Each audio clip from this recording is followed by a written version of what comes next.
SEO followers, welcome to this channel, SEO Follow. So that's basically why I call you SEO followers.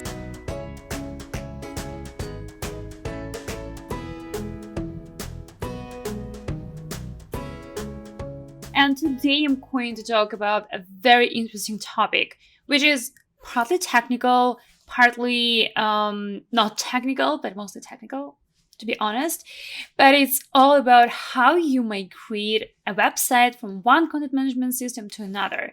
We'll cover a lot of amazing things, and I promise that by the end of this video, you'll have a much better understanding of this process and what this process involves. This video is based on the article on SEMrush blog that I did some time ago, and then I also built an exclusive workshop around this framework that I created for content management system migration for the Women in Tech SEO community. This is the best community, by the way. So I did this exclusive workshop and I realized that there is so much traction and positive feedback. So that's why I wanted to make this video available for more people out there. That's why I'm recording this video. And let's get started. Amazing. So this video is going to be about content management migration. This is going to be a guide, a checklist, call whatever you like. And I created a framework around it. And this framework is the Rainbow framework. We'll get into it right now. Not really right now, because first of all, in case you don't know me, because who is this girl talking about content management system migration and about SEO after all, right? So my name is Christina Zarenko. I'm an e-commerce and technical SEO consultant based in Toronto, Canada. And I help businesses get the traffic and sales they deserve from the traffic they get from Google. From free traffic, if we compare it to paid ads, right? So consistent traffic, which works for you 24/7. I also created the SEO Challenge course, which is the course which teaches people SEO. They say, you don't really understand something unless you teach this. Well, I do. I'm also an international speaker and I'm a quarantine dollhouse builder. And while I'm not doing SEO, I look like this. So website migrations are not easy, right? If you have ever gone through website migrations, you realize that there's so many things involved. And there are three main things which make website migrations and in general, content management system migrations and website migrations in general, very complicated.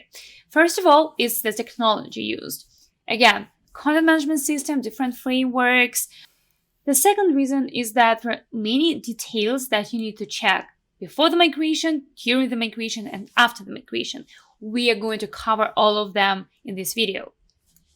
And the third thing is there's lots of communication involved. You need to be part of the team and you need to be aware of what's happening in other teams, right? So if, for example, first of all, you are working on the migration and there is a development team, you should be kept in the loop, because if the development team has some new idea, they, for example, wanted to go with some framework, but then they switched to another framework, you need to be involved in this. You need to know this.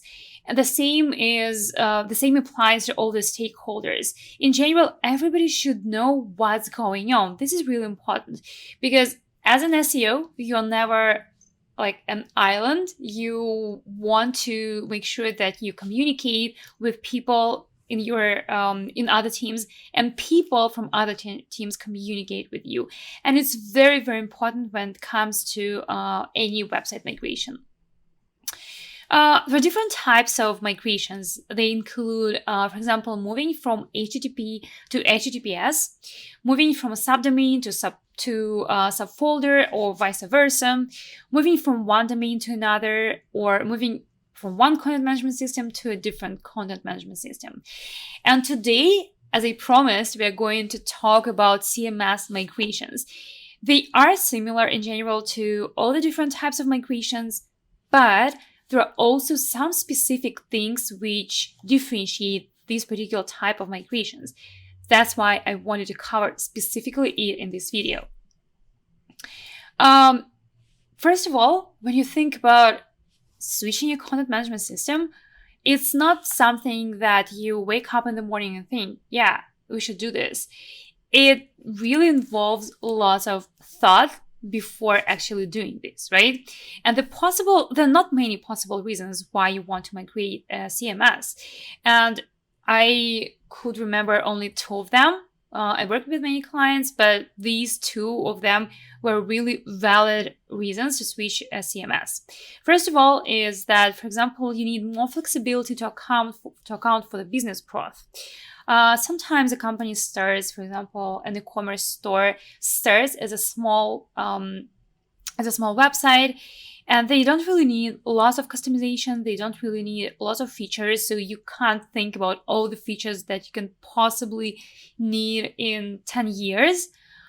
But at some point, you understand that there are so many limitations and you need to overcome them.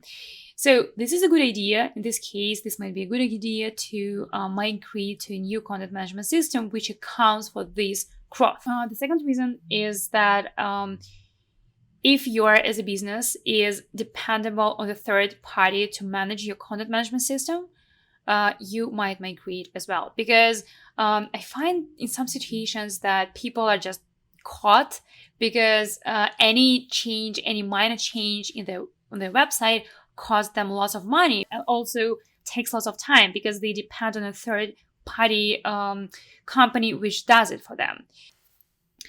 So what I usually do when somebody comes to me and says, we want to switch a content management system, I ask them why, because it can cover some important things. Sometimes you don't really even need to do this. You don't need to invest so much time and efforts and money in switching. Sometimes it's just not even needed. So before even starting, as a consultant, I try to understand if the reason is valid or not. When I think about the content management system migration, I think about it as a rainbow, right? On the one hand, we have old content management system, and on the other hand, we have target CMS, right? The CMS we want to end up with.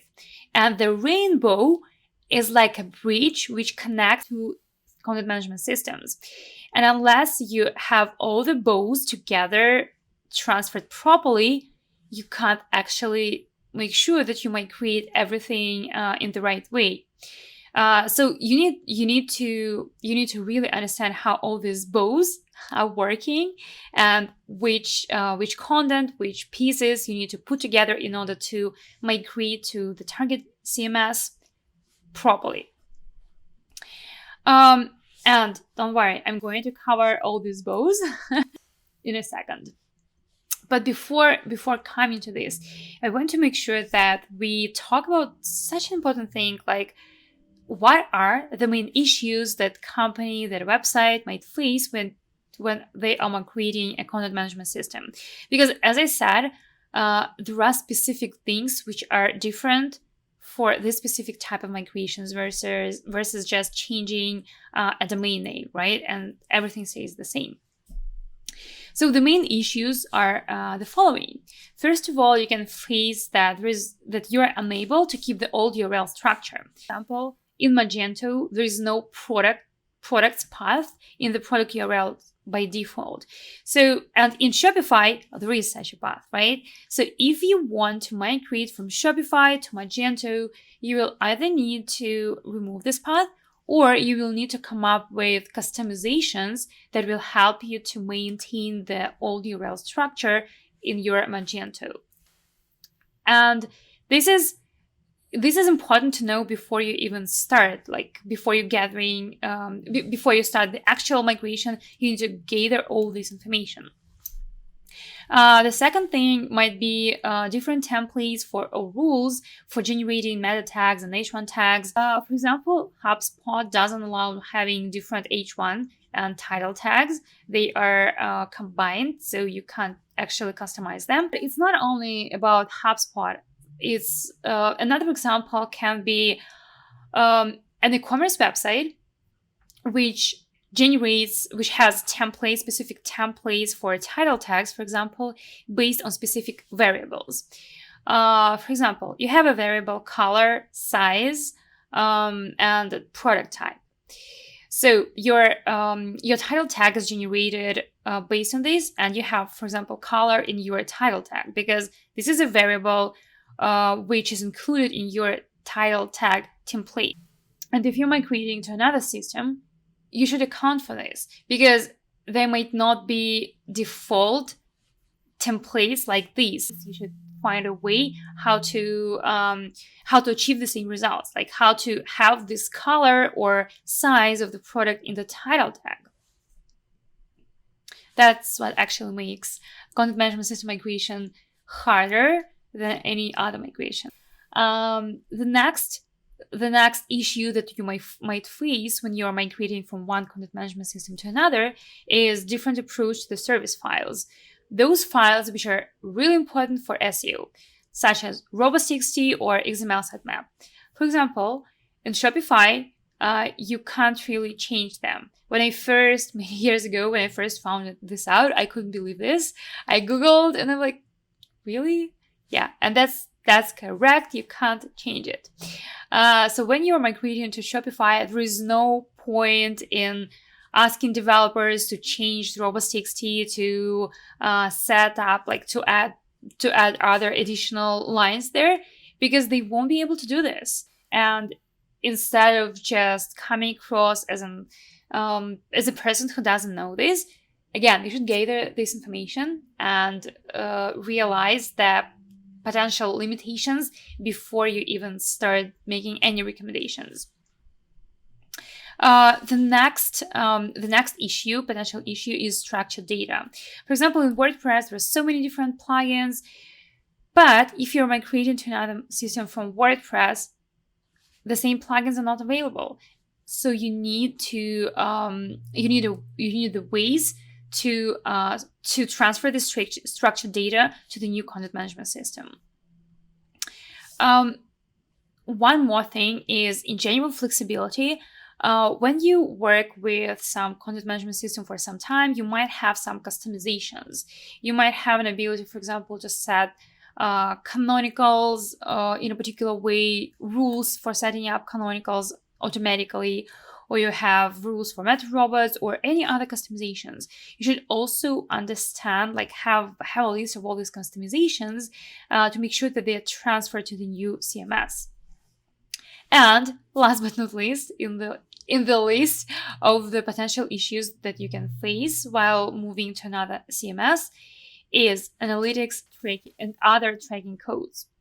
The thing is, many people ignore analytics. And even if everything is done correctly, you are doing a really great job, all the content is transferred, everything is transferred properly, but then in Google Analytics, you see something like pew, right? A drastic decrease and no sessions, no users at all, because Google Analytics code wasn't installed on the new content management system. That sucks. So before making the migration, you need to make a list of all the tracking codes that need to be transferred to the new CMS. And it's not only about Google Analytics. It's about codes for Google Ads, right? You can be spending money, but you won't have any understanding on which keywords with which search terms brought you conversions if you don't have the conversion code installed on the thank you page. Or you can have Hotjar, or you can have MailChimp or other marketing pixels or Facebook pixel. You can have them on the old content management system, but not transferred to the new one. And yeah, that's why it's important to think about it again before you even start the actual migration. So how do we do this? The idea that I showed you before, the idea of this rainbow, is to bridge the gap between the old content management system and the target one, and make this migration as seamless as possible. Here is the breakdown of all the steps. It's an acronym from Rainbow. That's why it's called the Rainbow Framework. Surprise, surprise. So the steps are: run a crawl, analyze CMS features, indicate the URLs to redirect, note down the user stories and acceptance criteria, become an investigator.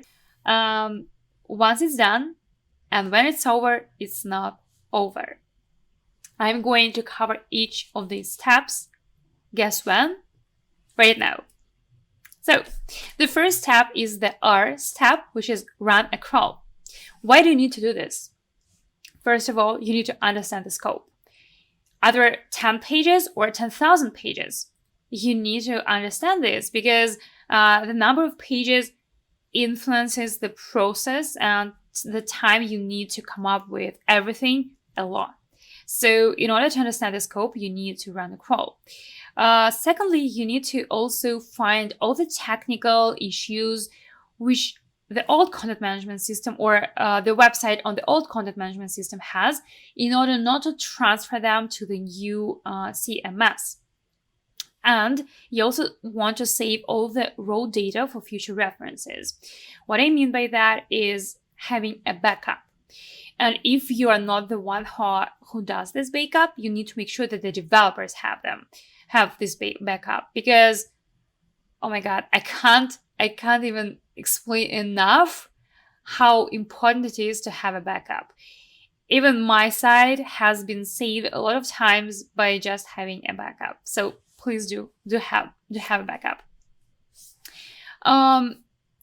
When I say run a crawl, it doesn't include just a crawl, it includes data from different sources. Because in order to have a list of all the website pages, just running a crawl is not enough. Because let's be honest, even for example, if we talk about Screaming Frog, sometimes it misses the pages. Sometimes there are pages which the crawl doesn't have, but your website does have, right? That's why I like using lots of different sources. And what I usually do is crawl data, Screaming Frog, for example, Google Search Console pages, export the pages from the Google Search Console, Google Analytics pages, and also your own XML sitemap. Then you merge all these pages, remove duplicates, and see a much bigger picture of what you have on your website. And trust me, you will find some pages in one source which is not found in the other source. That's why it's important to combine all of them together. The outcome of the R step of the Rainbow Framework will be the following. First of all, you have a comprehensive list of all website URLs from all the systems that I've already mentioned. Secondly, you have a list of the technical SEO issues you want to fix before you actually move to the new content management system. And you also have a backup of the current website. Again, why, for example, why you might need this backup? It's not a surprise that after you move to a new content management system, you will have a different folder structure, most likely because the systems are different, right? But at the same time, you will have all the content, so you don't need to go to archive.org, hoping that it has a snapshot of your page. You need to have all the initial raw content that you had on the old website, because who knows what can happen, right? It's always great to have a backup. The next step is the A step. A step is analyze CMS features. That's where we talk about all the potential issues that I've listed before. Because you need to find the gaps that you need to fill in, right? You need to translate the features of the old content management system to the features of the new content management system. And secondly, you want to make sure that you take control over all features that need to be transferred or need to be added to the new CMS. These include URL structure, meta information, website architecture, canonical tags, meta robust directives, robust TXT, XML sitemap. I know that you can read, I'm just reading with you. Structured data, hreflang, any important custom features. Again, as I said, you might have a custom way to handle out of stock products, or you can have a custom way of no indexing pages. And you should also think about this. At this point, the more information you have, the better. This is an example how I asked about some things about Drupal, because I haven't worked with Drupal a lot and I don't really know about some specific things that I need to look out for, right? So I asked a question on Twitter. The outcome of the 8th step of the Rainbow framework is a list of all the most important SEO features, and ideally you'll need to indicate if this feature exists in the new content management system or not. You basically need, I would say that this is one of the most important steps because it layers the foundation for everything. You understand what you have, you understand what you will have when you migrate, and you need to make sure that this translates properly. Let's get to the I step of the Rainbow framework. It's indicate the URLs to redirect. Why we need to do this? First of all, we want to preserve all the signals that the old URLs have already acquired. For example, you might have incoming links to these pages, so you don't want to just for them. And secondly, you need to account for all the changes in the URLs that might happen in the process. So what I usually do, I have two maps. I create the first map for myself, and it's based on the list of all the pages that I've had from the first step, run crawl, the R step. When I have all these pages, I need to analyze what action should be taken with this page, whether I need to leave it, whether I need to redirect it, or maybe change it a little bit, update. I wouldn't say that you need to think about literally going and updating the content on the page before the migration. You can do it afterwards, but this is just nice to note down. So after you finish this, you have an understanding of what to do next. But the most important things here are that you need to mention the action of the pages, whether this page needs to be left or needs to be redirected. And then once this map is done, I create a second map based on this, which lists only the pages that need to be redirected. I know that many people create just redirect site maps, and it's totally fine, it's amazing, but in this case, today you only check all the URLs that have been redirected, and you might miss some things which that happened with the URLs that shouldn't have been redirected, right? So the first map is for myself. The second map is for developers, because I don't want to overload them with information. That having two maps is a really awesome way to have a control over things. The outcome of the I step is that, first of all, you'll have a map of all the URLs with indication of the action, leave, update, or redirect. And you also have a redirect map for developers, which you can send and make sure that it's done. But it's a simple, concise map that doesn't overload developers with lots of information. The end step of the Rainbow framework is note down user stories and acceptance criteria. Why you need to do this? Because, as I pointed out at the beginning of this video, it's important to communicate properly with all the teams. And you need to note down the user stories because you need to communicate and to present your recommendations in a clear way. And what you also need to do is to over-communicate, because over-communication is better than no communication. A user story looks in the following way. As a type of user, I want them with the outcome, so that the reason why we want this outcome. And here is an example. As an SEO, I want product URLs to be the same even if users go to the product page from different categories. So what I want as an SEO, as a user, what I want the outcome, and the reason is so that we don't have duplicate product pages, right? It makes your communication more understandable. And you also have acceptance criteria. And acceptance criteria is how your user story, how your outcome looks like when it's achieved. The outcome of the end step is that you have user stories and acceptance criteria for each user story. There is no limit to the acceptance criteria. You can have 8, 10, 5 points. It doesn't really matter. The main thing is that you should have it, and that the acceptance criteria should be concise and should be understandable. Then the B step. The B step is to become an investigator.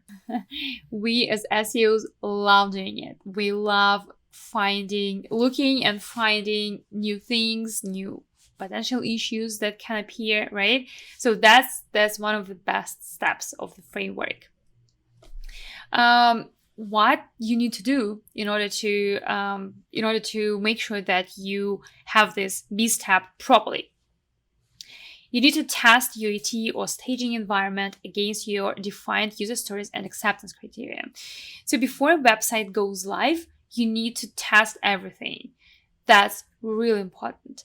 And you also need to catch all the SEO issues before the website goes live. If you catch some non-SEO issues, that's fine as well. That's even amazing. But your main thing is to catch the SEO issues. The outcome is that you analyze your UAT environment or staging environment, whatever it is for your company, because it really depends, right? And at the end of the day, you find all the potential issues, and this is very important, you retest them after they've been fixed, because you never know. You need to retest them to make sure that at the end, the final test that you do really follows your acceptance criteria and the outcome that you defined in your user story. The O step of the Rainbow framework is called once it's done. Once it's done is basically once your website is live, you need to do some more checks as well.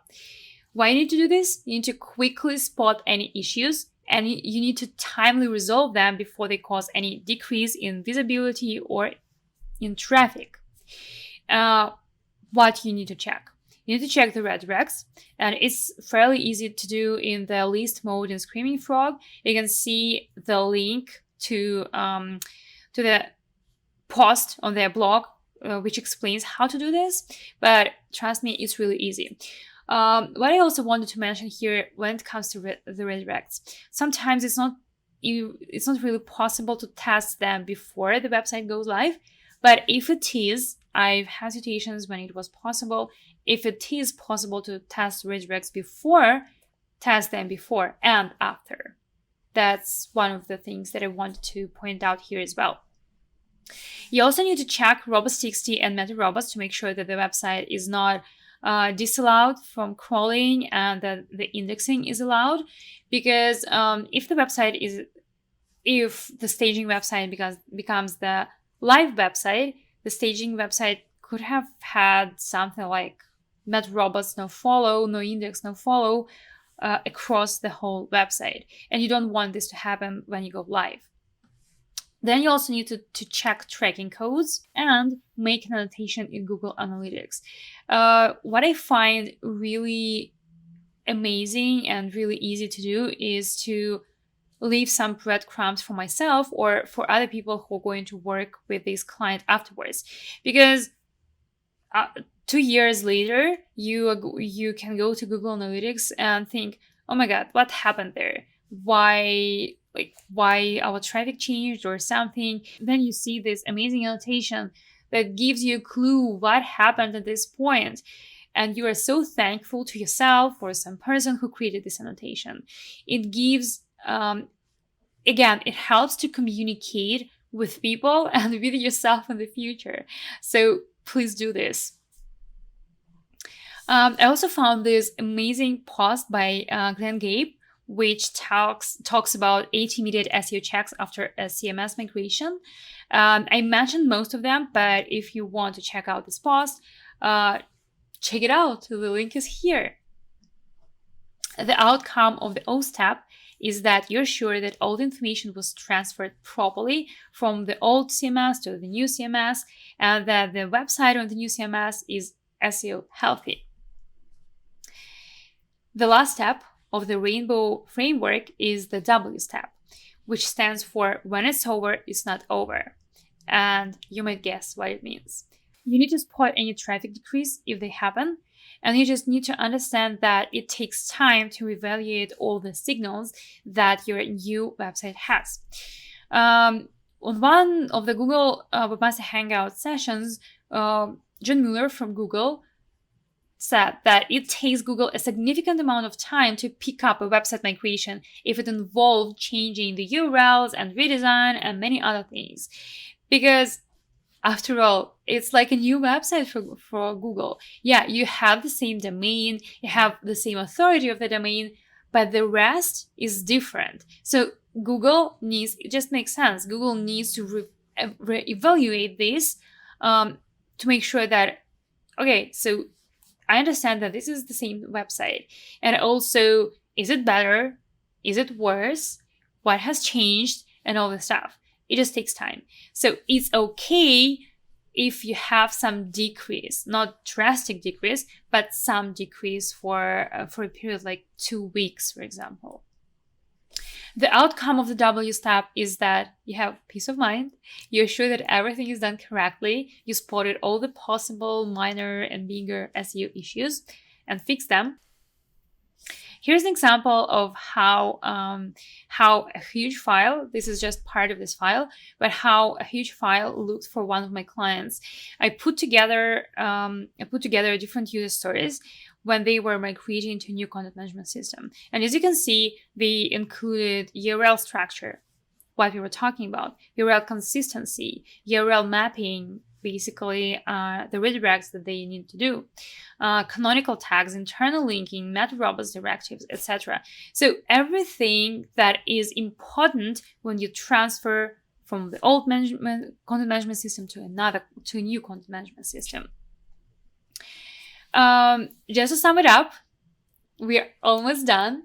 Just to sum it up, the rainbow framework for migrating from old CMS to the new CMS includes the rainbow steps, and these are run a crawl, analyze CMS features, indicate the URLs to redirect, note down user stories and acceptance criteria, become an investigator. Once it's done, and when it's over, it's not over. But still, even when it's not over completely, you can celebrate that you've done a really great job. Just celebrate. Celebrating is important. Here's a link to the initial post that I did for SEMrush. If you prefer text version, it's there. You can go and check it out. And thank you. Make sure that you subscribe to the channel. I promise you really amazing SEO content here. It will be tailored to e-commerce people who work in e-commerce SEO, for technical SEOs, advanced SEO content, and also content for beginners, because I want all the people to learn something. And subscribe, like this video, and if you're really into e-commerce SEO, subscribe to my SEO newsletter. You can see the link right now here on your screen, and I also posted under this video. Thank you so much. Thank you so much for your attention. As I said,